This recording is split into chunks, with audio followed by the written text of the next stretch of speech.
Hi, I'm Mrs. Lane, and I'm going to be reading Chapter 11 from Kenny and the Dragon. Chapter 11, Pulling Out a Purple Carpet. The first part of the boys' plan was keeping the spectators off the hill, and it wasn't going to be easy. As Kenny and his father approached the anxious gathering, they realized the group was looking to stake out prime seats for tomorrow's battle.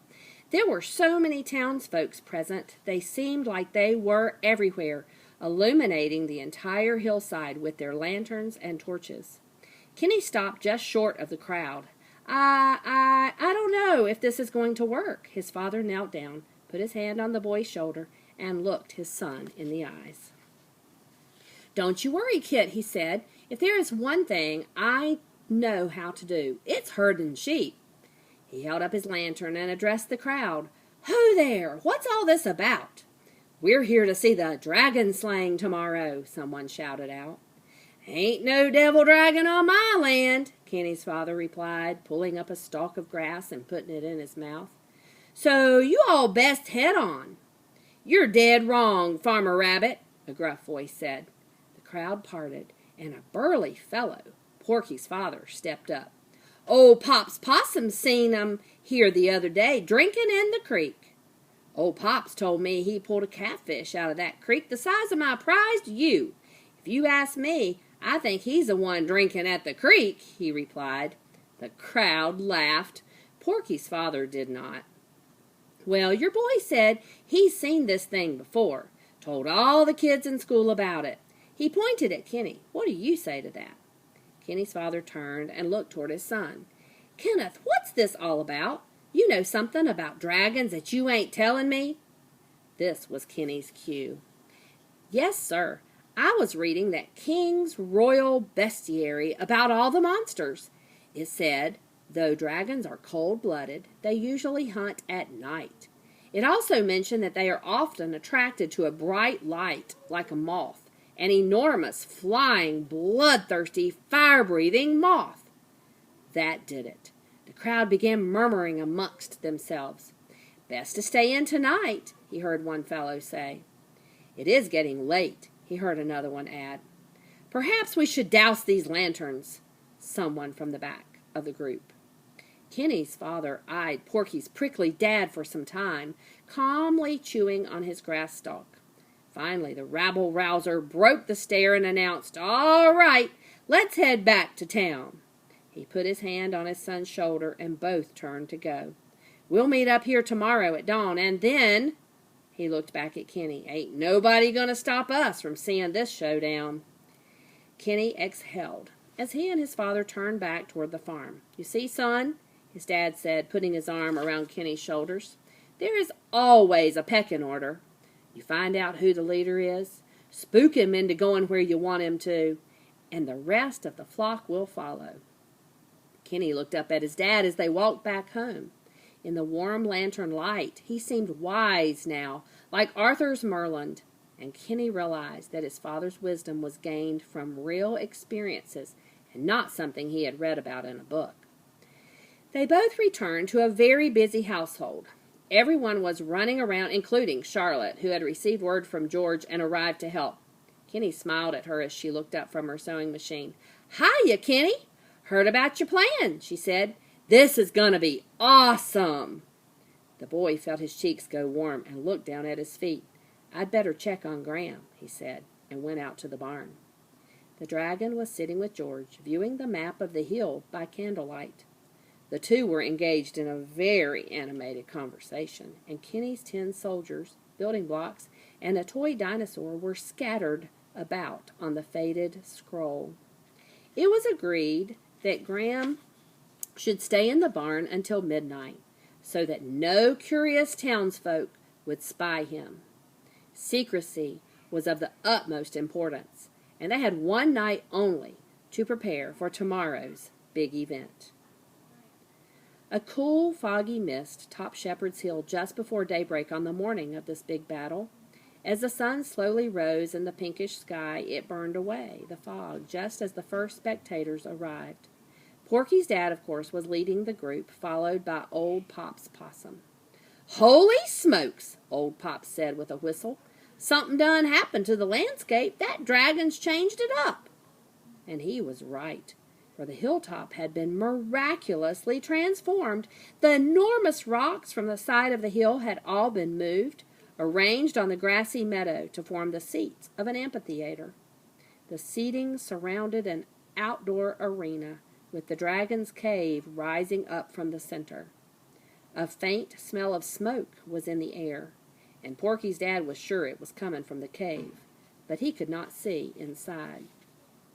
For you see, now there were large, richly woven, tattered tapestries covering the entrance to Graham's lair.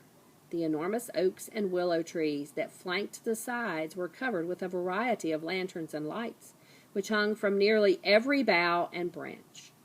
The dragon's old upright piano, freshly painted in gold and black lacquer, were nestled underneath a willow covered in half-melted candles. By lunchtime, the area was filling up at a quicker pace. Vendors had arrived and were selling all sorts of food and ale. Others sold tunics, toys, and pennants, just like the ones Kenny had seen in town. Children ran around the stony seats and grassy aisles playing knights and dragons. More than once, Kenny overheard wagers being made on who would come out victorious. Late afternoon brought a surprise no one in town had expected. By now, most everyone from Round Brook was present, and clearly word had spread to the neighboring villages, for there were far more sightseers than there were seats, leaving some to find viewing elsewhere. All were curious about the large, stately procession that was coming from the east road and heading straight up the hill. One vendor, standing on top of his cart, used his opera glasses to get a better look and cried, "The king! The king is coming!"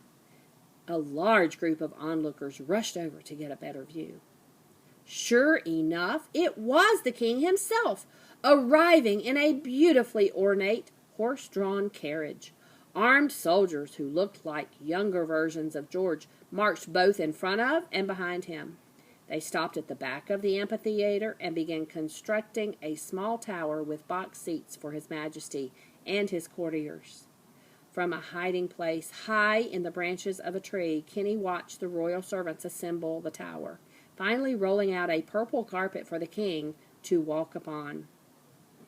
The guards flanked both sides of the walkway, preventing any onlookers from getting too close to His Majesty. The king was followed by his two sons, a jester and George, dressed in his finest clothing. With all eyes watching the king enter the royal box, Kenny hopped down from his hiding spot and scurried back down the hill. "This is just like a giant chess game," he thought to himself. "Now, I just have to move forward toward a favorable outcome." As the afternoon began to fade into evening, the waiting crowd began to grow restless. The rowdy bunch chanted and stomped their feet in unison. Few of them noticed little Kenny as he lit the lanterns. He knew this was it. It was time to finally set his plan into full motion. Setting alight the last lantern, Kenny looked down at his mother and gave her a nod. She solemnly walked up to the piano, lit the candles, and began playing an ominous melody. Immediately, the entire gathering hushed to a breathy silence and looked toward the arena. Kenny walked slowly to the center of the battlefield. He looked up in total awe. He had never seen this many people gathered together in his entire life. Strangely, the Riverstone feeling was not present. Instead, he felt a fiery flicker of a feeling, something that cavorted about his insides.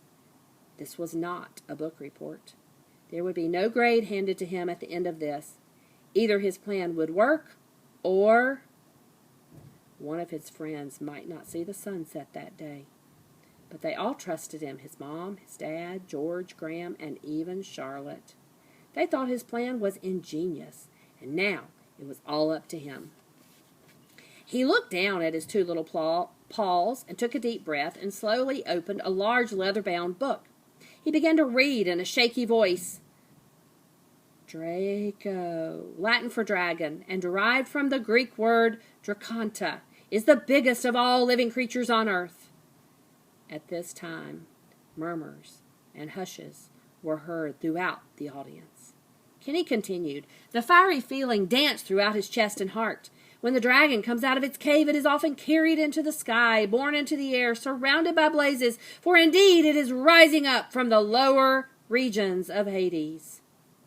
Audible gasp could be heard at this point. One mother put her paws over her child's ears. The fiery feeling rushed up into Kenny's throat. He continued loud and clear, so that nobody could miss a single word he said.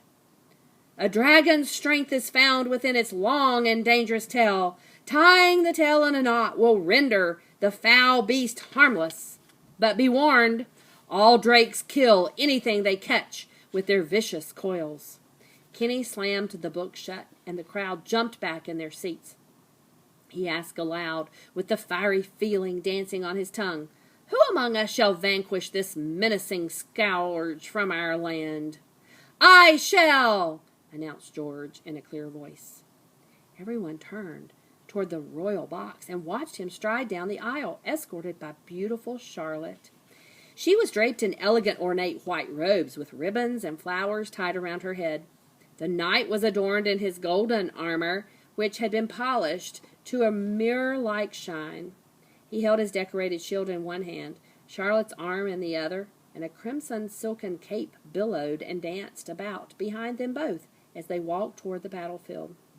"First a kiss from a fair maiden," George proclaimed, "for this may be my final day upon the battlefield." Charlotte hugged the old man and pecked him on the cheek. Seeing this, the tips of Kenny's ears grew warm. He shook off the feeling and continued, "Great knight, not only will you need a courageous heart and beloved spirit to dispatch this beast, but you will also need magically enchanted weapons. Say now, have you these instruments of carnage?" "I do," replied George, displaying his sword and shield for all to see. "But alas," he looked down glumly, "they are not enchanted." "Then they will not work, and death will most certainly greet you on the battlefield today," Kenny declared. The audience rumbled with anticipation. "Unless," he said in an "I just got an idea" tone, "unless there is a wizard, a mage, here among us who can enchant your weapons." He gestured toward the crowd. "Is there anyone present who can perform such a supernatural task?" Heads turned this way and that as the assembly of spectators looked to one another. Porky's dad yelled out, "Get on with it!" But he immediately hushed.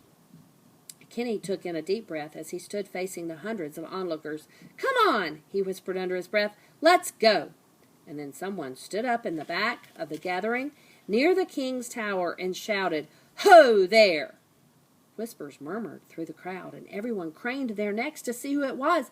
An elderly figure, wearing a low-brimmed hat and dressed in dark robes embroidered with strange symbols and stars, leaned on an old pitchfork as he rose.